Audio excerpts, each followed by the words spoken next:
오늘 말씀도 지난주에 이어서 삼손의 이야기인데 오늘은 삼손의 이야기 마지막 시간입니다. 위대했던 사자 삼손, 세상에 그 누구도 감당할 수 없을 만큼 괴력을 지녔던 삼손입니다. 우리가 지난 시간에 보았던 삼손은 어떠했습니까? 이 맨손으로 이 사자의 입을 찢어 죽이고 나귀 턱뼈 하나를 가지고 블레셋 군사 1,000명을 죽이는 엄청난 능력 있는 사사의 모습이었습니다. 그런데 오늘 본문에 등장하는 삼손은 너무나 참 초라하고 불쌍하고 비참한 모습으로 우리에게 등장하는데 16장 21절을 같이 한번 봉독하십시다. 블레셋 사람들이 그를 붙잡아 그의 눈을 빼고 끌고 가사에 내려가 놋줄로 매고 그에게 옥에서 맷돌을 돌리게 하였더라. 참 얼마나 비참한 모습입니까? 맨손으로 사자를 찢어 죽이고 한 손으로 나귀 턱뼈 하나를 가지고 1,000명 블레셋을 무찌르던 삼손의 모습은 온데간데 없고 이제 놀이객감이 됐습니다. 전리품이 된 거죠. 두 눈 뽑히고 두 손 두 발 놋줄에 묵혀가지고 옥에 갇혀서 맷돌을 돌리는 이 신세가 됐습니다. 여러분, 여기에서 우리가 한번 질문하고 묻고 고민해야 됩니다. 어쩌다 삼손이 이렇게 됐습니까? 왜 삼손이 이렇게 된 겁니까? 그 능력이 있었던, 그 누구도 당할 자 없었던, 일당천으로 싸워도 이기는 이 삼손이 어쩌다가 이렇게 전락한 겁니까? 죄로 인해서 삼손이 자기가 누구인가를 잃어버린 겁니다. 죄가 이렇게 무섭습니다, 여러분. 죄가 이렇게 무서워요. 죄가 들어오면 눈이 감깁니다. 귀가 막힙니다. 양심이 화인을 맞습니다. 이성이 마비됩니다. 그래서 보지 못하고 듣지 못하니까 내가 누구인가를 잊어버린 거예요. 내가 누구인가를 모르는 겁니다. 내가 누구인지를 모르니 어디를 가야 될지 모르고 무엇을 해야 될지 모르고 어떻게 해야 될지 모르는 거예요. 죄의 바이러스에 감염돼 버리니까 내가 누구인가를 몰라요. 내가 누구인지를 모르니 어디 가야 될지 무엇을 해야 될지 어떻게 해야 될지 알 수가 없죠. 그래서 이상한 짓, 딴짓하고 엉뚱한 짓을 하게 되는 거예요. 이게 죄의 무서운 결과입니다. 다시 말씀드리지만 죄의 바이러스에 감염되면, 여러분 요즘 코로나19 코로나에 걸리면 우리 몸에 몇십 가지의 이상한 증상과 현상이 나타나는데 제일 심각한 게 이 호흡기 질환, 이 폐가 완전히 망가지잖아요. 그 폐가 굳어져 버리는, 망가지는 그 사진 보니까 무섭더라고요. 새카맣게. 죄의 바이러스에 감염되면 여러분 오늘 삼손처럼 눈이 감깁니다. 보지 못합니다. 두 손 두 발이 묶여버린다니까요. 죄에 한 번 사로잡혀버리면 죄의 노예가 되어버리게 됩니다. 볼 것을 보지 못하고 듣지 못하게 되고. 여러분, 삼손은 나면서부터 특별하게 태어났습니다. 나시린으로 세상과 구별된, 이스라엘 백성들 가운데서도 구별된 나시린이었어요. 거룩한 사람이었어요. 태어날 때부터 특별한 사명을 부여받았습니다. 태어나서 그가 해야 될 사명을 하나님이 분명히 말씀해 주시기를, 블레셋에 신음하고 있는 이스라엘 백성들을 구원해라. 블레셋으로부터 고통당하는 너희의 백성, 너희의 민족 이스라엘을 구원하고 블레셋을 무찔러라. 영광스러운 사사의 사명을 가지고 이스라엘을 회복해야 되는 사명을 가지고 태어난 사람입니다. 그런데 삼손이 이방인과 구별돼야 되는데 특별히 원수의 나라 블레셋 여인을 사랑합니다. 나실이는 걸 잃어버린 거죠. 사사로서 블레셋을 무찔러야 된 것을 잃어버린 거예요. 그러니까 세상을 호령했던 사사 블레셋이 세상의 놀이감이 되는 거예요. 세상의 조롱거리가 되는 겁니다. 여러분에게 묻습니다. 여러분 누굽니까? 여러분, 성경에서 예수를 믿는 우리에게 주어지는 이름이 많습니다. 여러 가지입니다. 그 이름에 따라 우리의 삶의 신분이 달라요. 이름에 따라 신분이 다르다는 얘기는 이름에 따라서 해야 될 일, 살아야 될 삶의 모습이 다르다는 거예요. 제가 김종수 목사, 섬기는 교회 당회장, 이 이름에 따라서 해야 될 일이 다르고 역할이 다르잖아요. 첫 번째 여러분이 주어진 이름이 성도입니다. 성도란 거룩한 사람이라, 깨끗한 사람이라고 하는 의미도 있지만 세상과 구별되는, 세상 속에 살지만 세상 사람처럼 살지 마라. 너희가 세상 속에 살지만 세상과 다르게 살아라. 이게 성도입니다. 여러분, 하나님의 자녀입니다. 하나님의 자녀의 특권이 있어요. 예수의 이름을 가지고 기도하고 예수의 이름을 의지하고 세상에 나가서 당당하게 살아라. 세상 사람들에게 기죽지 말고 세상 사람과 비교하여 비굴하게 살지 말고 하나님의 자녀답게 당당하게 살아라. 그게 하나님의 자녀예요. 교회 와서는 목사입니다.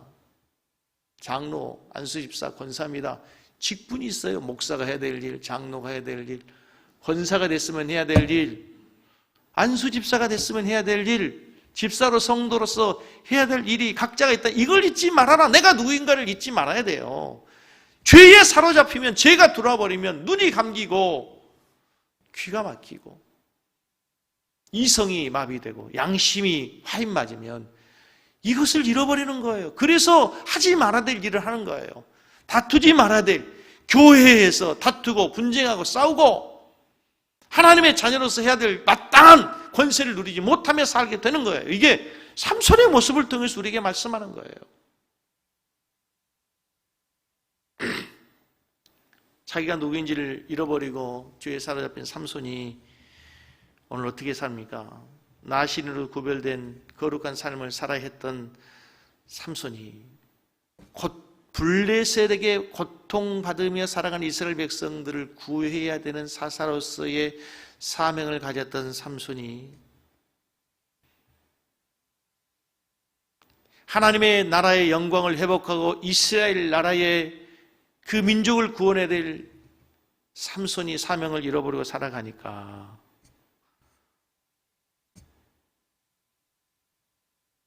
비참한 삶을 살게 됩니다. 한 가지 중요한 것은 삼손은 머리털만 가지고 있으면 머리털에 나신으로서의 구별된 능력이 있다고 생각했어요. 그건 아닙니다.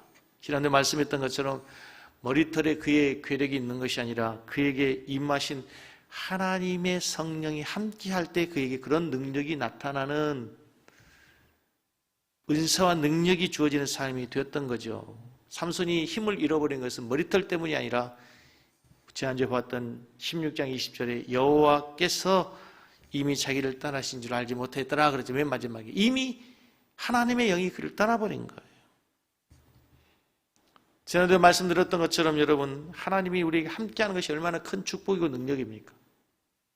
한번 따라서 하십시다. 하나님이 함께함이 우리의 힘이고 우리의 능력입니다. 오늘날 우리에게도 마찬가지입니다. 하나님의 자녀들에게 주어진 가장 큰 축복이 뭡니까? 우리 성도의 비밀이 뭐예요? 세상 사람들이 알지 못하는 놀라운 비밀이 뭡니까? 하나님이 나와 함께하고 있다는 증거예요. 하나님이 나와 함께 하신다는 거예요. 하나님의 임재를 느끼며 사는 성도 되시기를 축복합니다. 하나님의 임재를, 하나님과 동행하는 사람과 하나님 임재를 모르고 혼자 살아가는 사람의 특징, 삶의 모습이 얼마나 다른지 모릅니다. 예를 한번 들어보겠습니다. 지금 우리 교회 건물 1층에서부터 4층까지는 무료 와이파이가 가능합니다. 비밀번호를 몰라도 무료 와이파이를 얼마든지 사용할 수 있습니다. 이걸 아는 사람은 데이터가 없어도 무료로 영화도 음악도 게임도 얼마든지 즐기면서 다 사용할 수 있습니다. 근데 이걸 모르는 사람은 어떻게 합니까? 데이터 없으니까 아무것도 못하는 거죠. 그 좋은 핸드폰 가지고 있어도 와이파이를 사용하지 못하면 여기에는 무료 와이파이가 얼마든지 무준장 기업에서 쓸 수 있는 아주 빵빵 터지는 와이파이가 있는데 아무것도 할 수 없는 거예요. 하나님이 우리가 함께하고 계신 것을 알고 살아가는 사람은 무료 와이파이를 사용하는 것처럼 얼마든지 하나님의 능력을 필요에 따라서 사용할 수 있어요. 예수의 이름의 권세를 가지고 살 수 있단 말입니다. 그러나 그걸 모르는 사람들은 아무런 능력도 없는 거예요. 세상과 구별된 삶을 살 수 없는 거예요. 세상 사람과 차이가 하나도 없는 거예요. 하나님의 이름을 부르고 하나님의 이름을 믿고 하나님의 능력을 의지하여 여러분 한 주간도 세상을 나가 승리하는 여러분 되기를 축복합니다. 자, 이제 자신의 존재 소중함을 모르고 살아가는 이 삼손의 모습이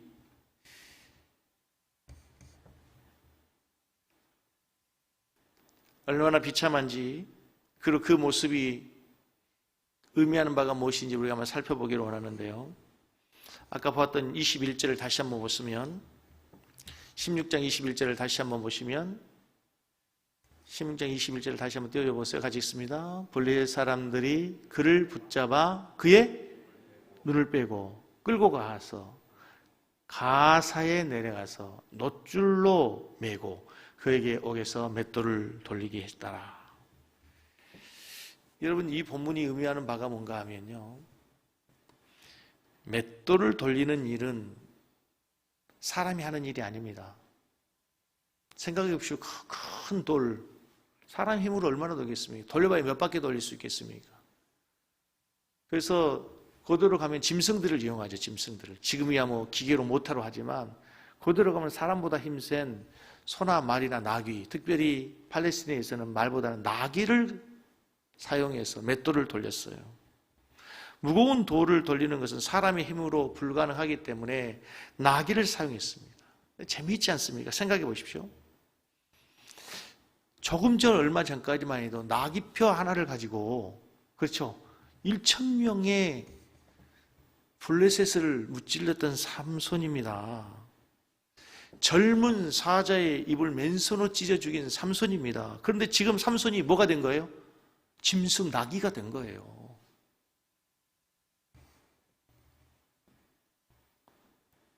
그리고 특별히 블레셋 사람들이 섬기는 신의 이름이 뭡니까? 다곤이죠. 다곤 신전이라고 나오죠.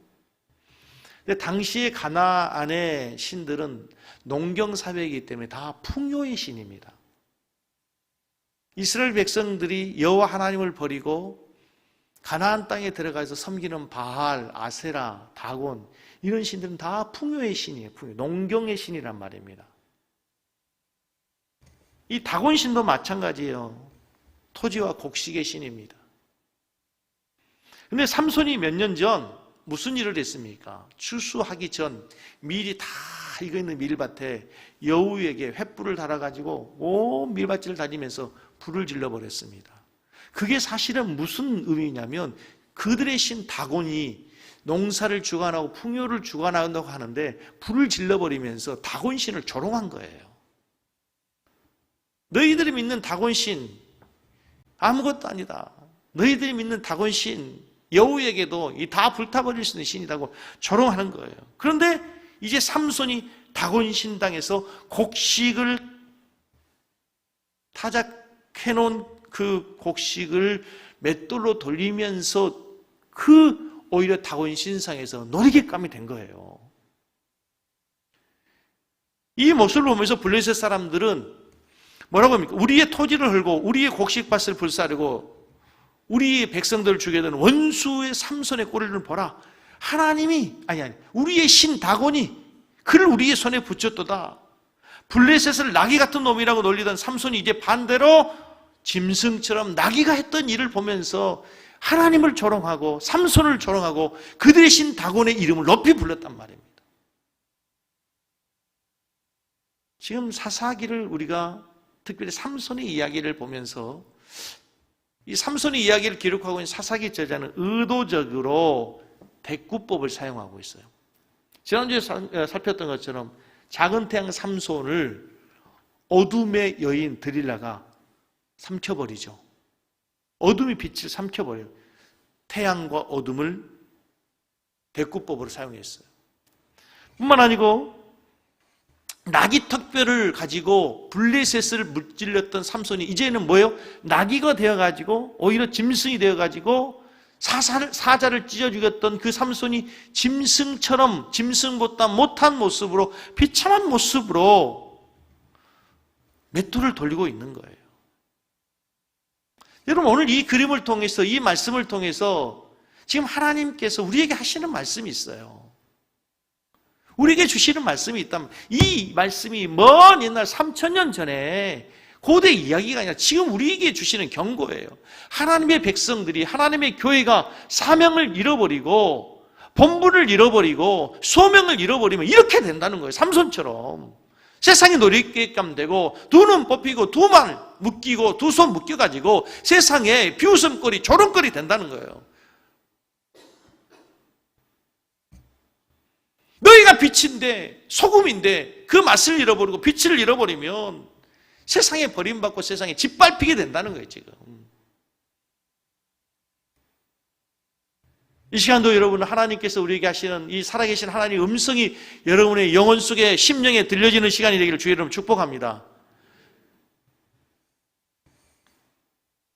이런 비참한 상황에 빠져 있을 때 성경에서는 독특한 기록이 나옵니다. 22절을 보면요. 성경이 그것으로 끝이 아니에요. 삼손이 21절로 끝나봤으면 얼마나 비참하겠습니까? 근데 성경이 그렇게 스토리가 끝나지 않아요. 22절 같이 있습니다. 그의 머리털이 밀린 후에 다시 자라기? 머리털이 어떻게 했다고요? 다시 자라기 시작했다. 여러분, 머리가 깎이고 나서 머리를 깎고 나면 자라는 것은 자연적 현상입니다. 누구라도 머리는 다시 자라게 되어 있습니다. 그렇죠? 한 달 지나고 두 달 지나면 이전처럼 머리는 다시 자라나게 생겨요. 자연적 현상이 당연한 일이에요. 그런데 이게 왜 필요해요? 왜 기록이 돼요? 아니, 머리 자라는 게 이상한 일이에요?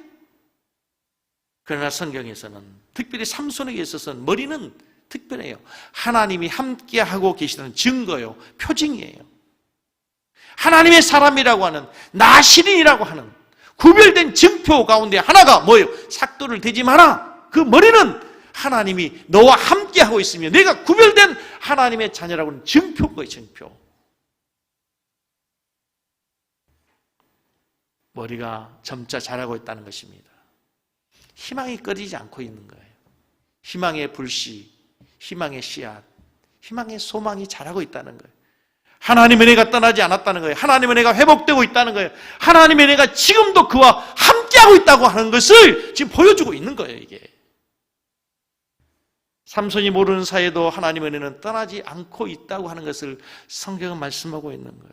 여러분, 삼손이 머리가 밀리고 하나님의 영이 떠난 후에 붙잡혀서 옥에 갇혀 두 눈 뽑히고 두 발 두 손 쇠사슬에 노사슬에 묶여가지고 놀이개감이 되었을 때 모든 사람들이 삼손은 이제 끝났다.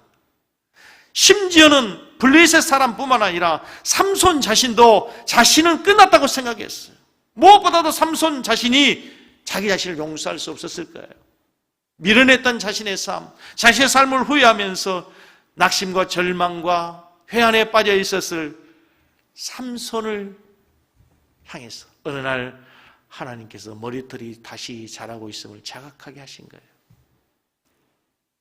소망을 주신 거죠. 희망을 주신 거죠. 그런데 여러분, 더 중요한 것은 성경 구경을 자세히 계속 읽다 보면은 삼손은 머리카락만이 자란 것이 아닙니다. 삼손의 내면의 변화가 일어나기 시작한 거예요. 아하, 나는 나시린이었지. 아하, 나는 이스라엘 사사였지. 아하, 나는 블레셋을 무찌르고 민족을 구원해야 될 하나님의 구원자였지. 자기가 누구인가를 알게 된 거죠. 뿐만 아니고 자신의 모든 힘의 근원이 머리에 있는 것이 아니고 자기에게 있는 것이 아니라 하나님에게 있다는 사실을 알았어요.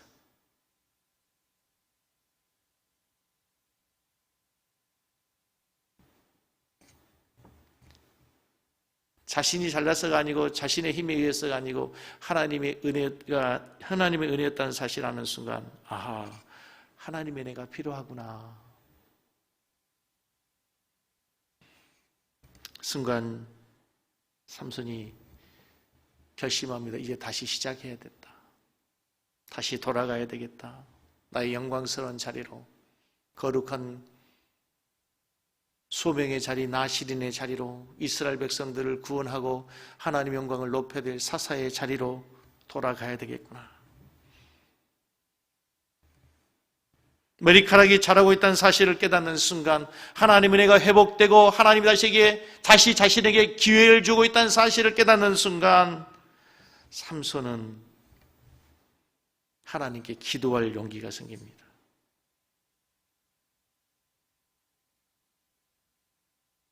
순간 한편 삼손이 눈먼 나귀가 되어서 맷돌을 돌리고 있을 때 블레셋 사람들은 춤을 추고 파티를 벌리고 자기들의 신을 향해서 노래를 부르고 고함을 치기 시작합니다.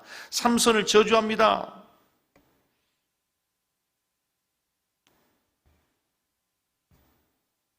자기들이 술을 마시면서 한참 의에 돋았을 때 삼손을 데리고 와서 우리로 하여금 즐겁게 해라, 놀이개감으로 삼손을 놀리기 시작합니다. 눈먼 삼손으로 춤을 추게 합니다. 이 조롱 앞에 삼손이 피를 토하는 심정으로 하나님께 기도하기 시작합니다. 사사기 16장 28절 말씀에 다시 보시면 삼손의 기도가 나와요. 같이 읽습니다. 삼손이 여호와께 부르짖어 이르되 주 여호와여 구하옵나니 나를 생각하옵소서. 하나님이여 구하옵나니 이번 만날을 강하게 하사 나의 두 눈을 뺀 블레셋 사람에게 원수를 단번에 갚게 하옵소서.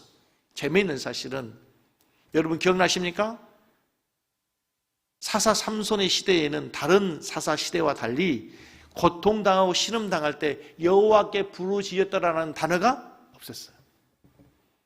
다른 모든 사사 시대에는 고통당할 때, 하나님의 징계가 임할 때 하나님께 회개하면서 하나님 도와주세요 기도했는데 삼손 시대에 그게 없었다는, 기도하는 사람이 없었다는 거예요. 그 시대의 사람들은 너무나 영적으로 타락하고 너무나 영적으로 무뎌져서 하나님께 기도하는 것조차 잃어버렸었어요. 뿐만 아니고 사사 삼손도 하나님의 성령의 능력을 받고 사사로서 활동하는 동안에 블레셋과 전쟁하면서 하나님께 기도했다는, 하나님의 은혜를 구하고 하나님의 도움을 구하고 하나님께 물었다는 기록이 없어요.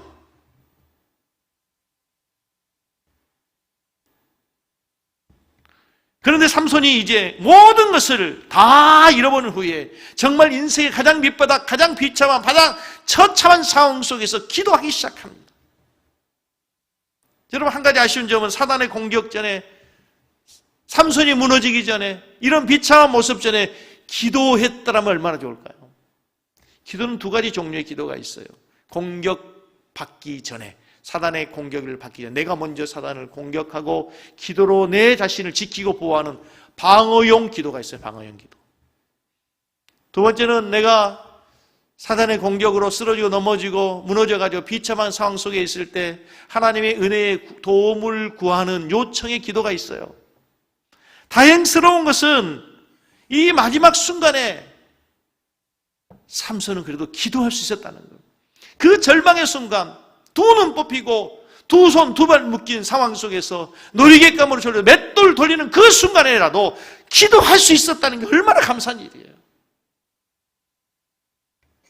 그런데 그의 기도에는 정말 간절함이 있습니다. 그 누구도 하지 못했던 위대한 기도가 있어요. 지금 이 기도는 자세히 보면 생사를 거는 기도, 생명을 담보로 거는 기도, 인생 최후 마지막의 기도입니다. 인생 최후의 마지막 인생을 걸고 하나님께 기도하면서 삼손은 부귀영화를 구하지 않습니다. 자기 행복, 자기의 필요를 구하는 것이 아닙니다. 오늘 삼손의 기도를 다시 한번 보십시다. 삼손이 뭐라고 기도합니까? 28절 다시 보겠습니다. 사사기 16장 28절을 다시 한번 보겠습니다.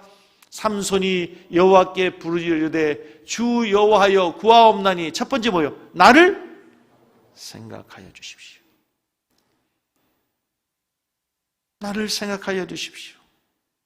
이 말을 다른 말로 다른 성경이 이렇게 절대로 잊지 말고 기억해 주세요 이렇게 돼 있어요. 하나님 절대로 저를 잊지 말고 기억해 주세요. 이게 가장 첫 번째 기도였어요. 여러분 한번 따라서 하겠습니다. 주여 나를 기억해 주옵소서. 주여 우리 가정을 기억해 주십시오. 주여 우리 교회를 기억해 주십시오. 이 단어가 사용된 성경이 어딘가 하면 예수님이 십자가에 죽을 때 십자가 강도 같이 달렸던 십자가의 강도가 마지막 죽어가면서 누가복음 23장 42절에 이렇게 기도해요. 이르되 예수여 당신의 나라에 임하실 때에 나를 뭐 해주소? 기억해 주십시오. 십자가의 강도는 아무것도 행한 것이 없습니다. 이 땅에 와서 하나님을 위해서 하나님 나라를 위해서 하나님 영광을 위해서 행한 것이 아무것도 없어요. 하나님 나라에 들어갈 의로운 행동 아무것도 한 것이 없습니다. 그러나 예수님께 마지막 구해야 될 것이 하나 있어요. 하나님 나라 임할 때, 당신의 나라에 임할 때 제발 나를 좀 기억해 주십시오. 하나님의 아들이신 예수여 나를 좀 기억해 주십시오. 그 순간 뭐가 필요하겠어요? 자기 할 수 있는 일이 아무것도 없어요. 했던 일도 없어요. 그 순간 하나님께 단 한 가지, 하나님 나라 임할 때 제발 나를 기억해 주십시오. 나를 제발 좀 기억해 주십시오. 여러분 우리가 이 땅을 떠나가는 순간 우리가 붙들어야 될 것이 무엇입니까? 우리가 해야 될 마지막 기도가 있다면 무엇이겠어요? 그 순간 돈이 무슨 필요가 있습니까? 십자가 강도 그 십자가에서 무슨 필요가 있어요? 여러분 지금 삼손이 두 눈 뽑히고 두 손 두 발 다 묶여가지고 맷돌 돌면서 무슨 돈이 필요했습니까? 그러니까 그렇게 우리가 좋아하는 돈이 필요 없어요. 거기에서 명예가 필요했습니까? 아닙니다. 하나님 나를 기억해 주십시오. 우리의 자녀를 기억해 주시고 교회를 기억해 주시고 이 민족을 기억하여 주시고 여러분 우리의 기도가 한 주간 하나님께서 우리를 기억해 달라고 기도하는 여러분 되기를 바랍니다. 그 옛날 하나님께서 나를 부르셨던 그 은혜의 장소, 은혜의 자리, 하나님이 주셨던 이 사명, 하나님 나를 기억하여 주십시오. 계속 삼손의 기도를 들어보십시오. 16장 30절에 가면 삼손이 마지막 이렇게 기도합니다. 사사기 16장 30절 삼손이 이르되 블레셋 사람과 함께 뭐하기를 원합니다. 죽기를 원합니다 하고 힘을 다하여 몸을 굽히매 그 집이 곧 무너져 그 안에 있는 모든 방백과 온 백성이 덮이니 삼손이 죽을 때에 죽인 자가 샀을 때 죽인 자보다 더욱 많았더라. 기도가 간단한 거예요. 결론이 삼손이 하나님께 기도하는 것은 주여 살려주십시오 아닙니다. 하나님 나를 죽여주십시오. 하나님 내가 같이 죽기를 원합니다. 내가 죽어서 하나님의 뜻을 이루기를 원합니다. 주님 내가 죽어 저들과 함께 죽어 하나님의 뜻이 이루어지게 하여 주십시오. 삼손이 기도한 것은 힘을 다하여 기도하는 것은 자신의 목숨, 자신의 생명이 하나님께 제물로 드려지기를 기도하고 있는 거예요. 지금.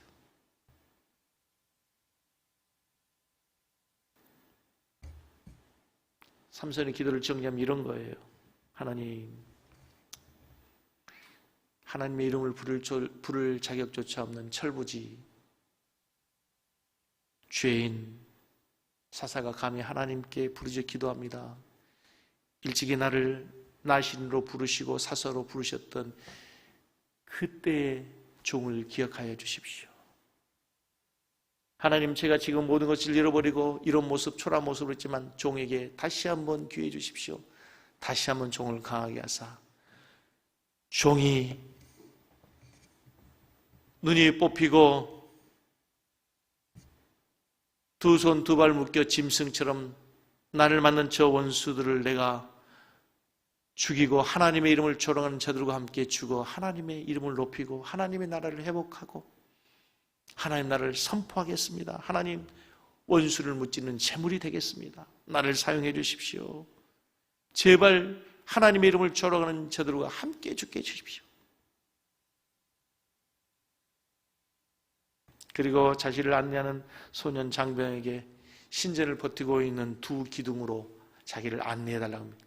오른손 왼손으로 양쪽의 기둥을 잡고 온 힘을 다하여 지금까지 한 번도 써보지 못한 그 온 힘을 다해서 기둥을 잡아당기는 순간 건물이 무너지면서 그 건물 속에 있었던, 건물 위에 있었던 수많은 고관 대작과 방백들과 수많은 블레셋 사람들이 비명 아우성을 지르면서 아비규환이 되면서 모두가 다 그 자리에서 함께 죽게 되는 거예요. 그 상황을 성경 16장 30절은 이렇게 얘기합니다. 삼손이 이르되 블레셋 사람과 함께 죽기를 원하노라고 힘을 다하며 몸을 굽음에 그 집이 곧 무너져 그 안에는 모든 방백들과 온 백성에게 덮이니 삼손이 죽을 때에 죽인 자가 살았을 때보다 죽인 자보다 더 많았더라. 그리고 31절 말씀에 보면 삼손이 죽었다는 소식을 듣고 친인척들이 찾아와서 그의 죽음을 소라와 에스다올 사이에 있는 그의 아버지 마노아의 무덤에 장사했다 이렇게 나옵니다. 소라와 에스다올 사이, 그곳은 어떤 곳입니까? 그가 어려서부터 자란 고향입니다. 그리고 처음 하나님의 영이 임해서 사명을 주었던 곳입니다. 그런데 이야기가 처음 시작한 곳으로 돌아옵니다. 삼손이 죽고 난 다음에 어디로 돌아오냐면 삼손의 이야기가 그가 처음 하나님의 부름을 받고 하나님의 사명을 부여받고 하나님의 성령이 임했던 그 자리로 돌아오게 돼요. 그리고 성경은 하필이면 삼손이 죽을 때에 살아서 죽인 자보다 죽을 때에 죽인 사람이 더 많았다고 기록하고 있습니다. 다시 말하면 그의 죽음이 헛된 죽음이 아니었다는 것을 강조하고 있는 거예요. 그런데 여러분, 성경 히브리서 11장 32절 말씀에 여러분 알고 있는 것처럼 지난번에 보았던 것처럼 내가 무슨 말을 더하리요 기드온, 바락, 삼손, 입다, 다윗 및 사무엘과 선지자의 일을 말하려면 내게 시간이 부족하리로다 하면서 믿음의 영웅들, 그 이름도 찬란한 믿음의 영웅의 반열에 삼손의 이름이 기록되어 있어요. 자, 생각해 보십시다. 여러분 지금까지 삼손을 생각할 때 삼손이 위대한 성공한 사사였습니까? 실패한 사사였습니까? 우리는 다 삼손이 실패한 사사를 알고 있습니다. 여자 뒷공문이 짜다다리고 음란과 정욕에 빠져서 모든 것을 허비했던 사람으로 실패한 사사로 기억하고 있지만 성경은 그렇게 그를 실패한 사사로 기억하고 있지 않다는 거예요. 믿음의 영웅의 반열에 믿음의 사람으로 그를 하나님의 생명책에 기록하고 있었다는 거예요. 무슨 얘기입니까? 그는 죽음을 통해서까지 마지막 그의 사사로서의 사명을 잘 감당해서 블레셋을 무찌르고 이스라엘을 구원한 사명을 잘 감당한 사사로 성경은 이야기하고 있다는 겁니다. 그리고 그의 삶을 마지막 평가할 때 히브리서 기자에서 그는 믿음의 영웅이었다, 위대한 믿음의 삶을 살았던 사람이라 라고 기록해 주고 있는 거예요. 여기서 우리는 한 가지 놀라운 사실을 발견해요. 바로 이게 하나님과 인간의 차이예요. 보십시오. 인간은 10가지의 장점과 한 가지의 단점이 있을 때 10가지의 장점보다는 한 가지의 단점을 기억합니다. 그 단점을 가지고 그 사람을 정죄합니다. 그러나 성경에서는요, 하나님은 10가지의 장점과 한 가지의 단점이 있을 때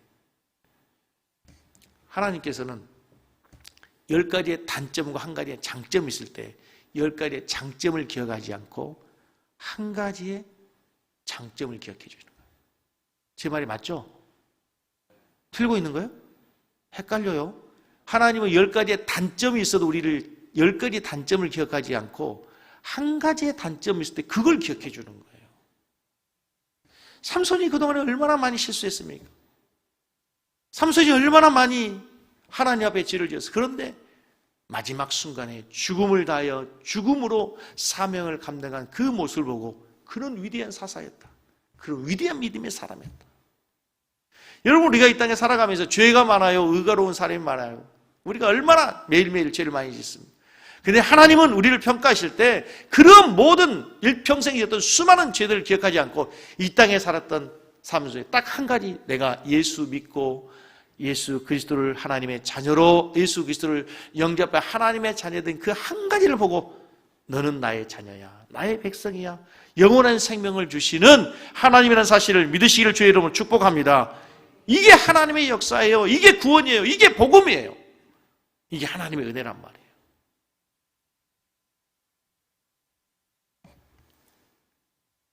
한 가지 예화의 말씀을 마치려고 합니다.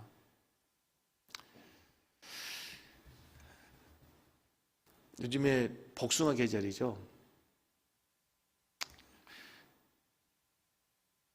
지난주 한 주간 이제 목양실에 있는 시간이 많았는데, 목양실에 수양관에서, 우리 신등리 수양관에서 우리 집사님들이 농사 지어가지고 갖다 놓은 복숭아가 있었습니다. 근데 그걸 잊어먹었어요. 냉장고 안에 넣었어야 되는데 냉장고 위에 그 비닐에다 그걸 넣었더니 그게 아주 잘 썩고 있었더라고요. 속이 상했습니다. 버려야 하고, 이제 그것을 버리려고 하니까 아깝기도 하지만 속이 상한 것 중에 한 가지가 뭐냐면, 더 속상한 게 그걸 아까운 걸 버려야 되고 먹지 못해서가 아니라, 우리 집사님들이 농사를 접어보면 알죠. 그 농사, 그 쌀 한 톨, 과일 하나 얻어내기 위해서 얼마나 많이 가서 농약을 하고 김을 메고 애쓰고 땀 흘려서 그거 한 건데, 애써서 농사 지으신 우리 수고하신 집사님들에게 더 미안함이 컸어요. 근데 이제 봉지 안에 있는 이 복숭아, 썩은 복숭아를 이렇게 만지려고 하니까 왜 그렇게 더럽습니까? 왜 그렇게 말랑말랑하는 느낌이 싫잖아요. 근데 문득 그것을 보면서 한 가지 놀라운 사실이 깨달아졌어요. 원래 그랬지 않았습니다. 원래 그러지 않았어요. 처음에는요, 우리 집사님들이 수양관에서 딴 복숭아 중에 제일로 때깔 좋고 제일로 크고 제일로 맛있게 생긴 좋은 거 골라갖고 저한테 줬을 거거든요. 빛도 향기도 좋았을 텐데,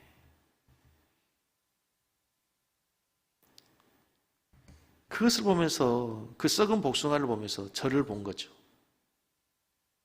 내가 하나님 만났을 때 얼마나 순수하게, 얼마나 뜨겁게, 얼마나 열정적으로 하나님을 사랑하고 눈물 흘리면서 하나님 앞에 고백하며 기도했는지 모릅니다. 하나님에 대한 열정에, 하나님에 대한 사랑에 감동하고 정말 감격했을 때가 있었습니다. 근데 요즘 저를 보면은 첫사랑도 썩었고 순수함도 열정도 다 썩은 것 같고, 내가 무슨 하나님의 자녀인가, 이러고도 하나님의 자녀인가. 그 썩은 복숭아를 비닐을 싸가지고 이제 제 목양실 화장실에 있는 휴지통에 탁 던졌는데요, 희한하게 그 휴지통 안에 있는 복숭아가 이렇게 하면서 씨앗이 보이는 거예요.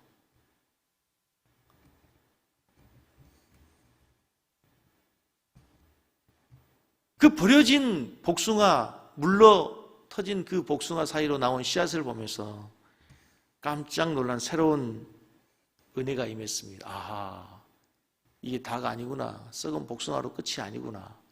씨앗이 있구나, 씨앗이. 이 씨앗이 땅에 심겨지면 다시 싹이 나고 잎이 나고 자라면 꽃이 피고 또 열매가 맺는다는 사실이 보이는 거죠. 아하, 그렇구나. 내가 이렇게 무능하고 비참하고 열정도 사랑도 다 식어져 있을지라도 다시 내 믿음의 씨앗이 하나님의 말씀에 심겨지면 다시 열정도 첫사랑도 사명도 하나님에 대한 순수함도 다시 회복해 되는 것이 하나님의 은혜라는 사실을 믿으시기 바랍니다. 삼손의 머리가 자라기 시작했던 것처럼 오늘 이 시간 여러분의 마음에, 여러분의 심령에 다시 하나님의 은혜의 씨앗이 다시 싹을 틔우고 다시 자라나고 새로운 생명의 은혜가 부어지는 시간이 되기를 주님의 이름으로 간절히 축복합니다. 할렐루야. 우리 찬송하며 기도하겠습니다.